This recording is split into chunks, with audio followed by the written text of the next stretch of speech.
Umat yang jumlahnya terbesar, terbanyak, bahkan konon menurut catatan sampai 90%, tapi dipermainkan oleh mereka kelompok-kelompok kecil ini. Walyaksifanna fi qulubikumul wahn. Pada saat itu di hatimu dicampakkanlah penyakit wahan. Sahabat kemudian bertanya, "Wa mal wahnu ya Rasulullah?" Apakah penyakit wahan itu ya Rasul? Beliau menjawab, hubbud dunya wa karahiyatul maut. Penyakit wahan itu tidak lain hubbud dunya wa karahiyatul maut. Terlalu cinta kepada dunia dan terlalu takut kepada mati. Materialistis dan takut resiko. Dua penyakit inilah yang menyebabkan walaupun umat ini mayoritas, tapi dipermainkan oleh yang minoritas. Walaupun dia golongan terbesar, tapi nasibnya seperti makanan di atas meja makan. Dari segala macam penjuru mau menghantam dia. Saudara-saudara kaum muslimin yang berbahagia, ini merupakan analisa sosial bahwa pada suatu saat nanti akan terjadi di tengah-tengah umat di mana kita dihantam dan diserbu dari segala macam penjuru. Akidah didangkalkan, peradaban dan kebudayaan dirusak, makanan dan minuman diracuni, pakaian ditelanjangi dan lain sebagainya, sampai kita melepaskan nilai Islam yang kita cintai ini.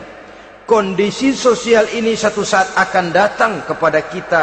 Demikian analisa dan peringatan dari Rasulullah sallallahu alaihi wasallam.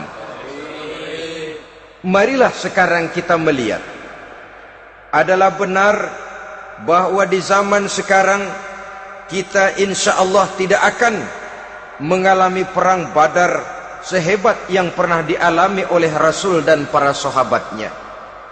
Tetapi sesungguhnya perang yang kita hadapi di zaman sekarang ini tidak kalah hebatnya dengan perang Badar, tidak kurang dahsyatnya dengan perang Uhud, tidak kurang ngerinya dari perang Khandaq. Hanya saja yang kita hadapi sekarang ini bukan ujung pedang, bukan ujung tombak, bukan ujung panah. Yang kita hadapi sekarang ini adalah perang akidah, perang ideologi, perang mempertahankan keyakinan. Yang kalau kita kalah sekarang, kita memang masih beragama, tetapi anak kita, cucu kita, generasi yang akan hidup 5, 10, 20, 30 tahun yang akan datang, wallahu a'lam bissawab. Islam, saudara-saudaraku, tidak mungkin hilang dari dunia. Tetapi tidak mustahil Islam gulung tikar dari desa kita. Tidak mustahil Islam gulung tikar dari kampung dan kota kita, jikalau kita tidak menjaganya, jikalau kita tidak memeliharanya, bahkan jikalau kita tidak mewariskannya kepada anak-anak kita, generasi yang akan datang. Marilah kita mengingat sejenak bagaimana Islam di Spanyol yang pernah jaya, pernah mewarnai daratan Eropa, dan yang sekarang hanya sekedar tinggal ceritanya saja. Ini pernah diperingatkan oleh Rasul dalam satu hadis, sayati ala ummati zamanun la yabqal Islam illa ismun wala minal Quran illa rasmun. Akan datang satu masa di tengah umatku di mana pada masa itu Islam ada tapi hanya tinggal sekedar namanya saja, dan Quran pun ada tapi cuma sekedar tinggal tulisannya saja.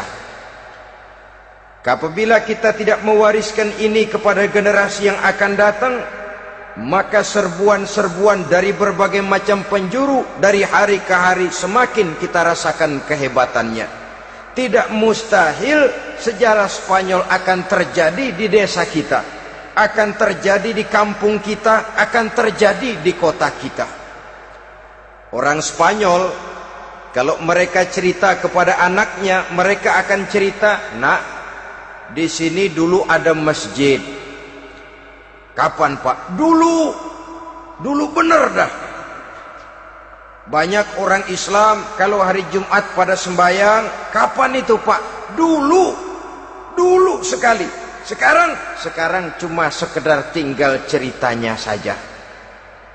Bukankah sesuatu yang sangat tidak mustahil apabila kita tidak menjaga dan mewariskan Islam ini kepada generasi yang akan datang, maka serbuan-serbuan akan membawakan hasil yang diinginkan oleh para penyerbu itu tadi.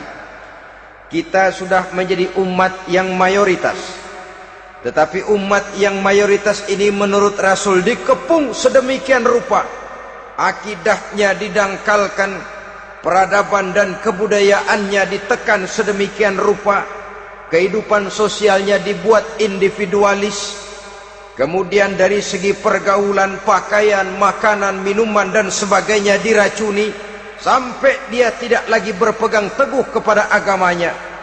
Dan dikala itu hilang kehebatan umat ini di mata musuh-musuhnya. Orang lain memandang kita ringan saja, enteng saja, satu umat yang sudah kehilangan wibawa.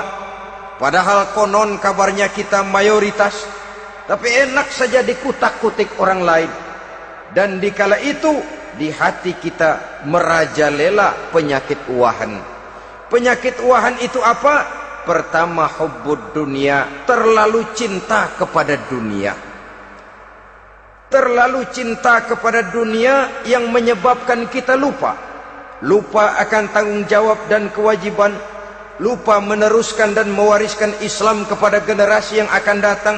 Kita berlomba dan berlomba hanya untuk mengejar dunia dan seluruh isinya, baik dia bernama material, baik dia bernama seksual, baik dia bernama pangkat, jabatan dan kedudukan. Berlomba-lomba kita di dalamnya sampai tercampaklah penyakit hubbud dunia di dalam hati ini.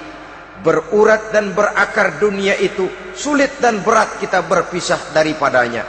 Akibatnya kemauan untuk berbuat demi dan atas nama agama sangat sulit terwujud di dalam kehidupan ini. Yang kedua, karahiyatul maut, terlalu takut kepada mati. Baik mati ajal, mati dalam artian yang sebenarnya, baik mati usahanya, baik mati karirnya, baik mati pangkat dan jabatannya. Sehingga dengan demikian akibatnya jatuhlah kita menjadi umat yang kehilangan wibawa di mata orang lain. Saudara-saudara kaum muslimin rahimakumullah, saya katakan tadi, perang yang kita hadapi di zaman sekarang adalah perang akidah. Perang menghadapi peradaban dan kebudayaan yang menghancurkan moral daripada anak-anak kita. Perang menghadapi banjirnya maksiat dan munkarat, yang di tengah-tengah itu, di samping berkewajiban menjaga diri dan keluarga, kita pun juga berkewajiban menjaga anak-anak kita, generasi yang akan datang, mengarahkan dan mendidik mereka sesuai dengan yang dikehendaki oleh Allah Subhanahu wa ta'ala.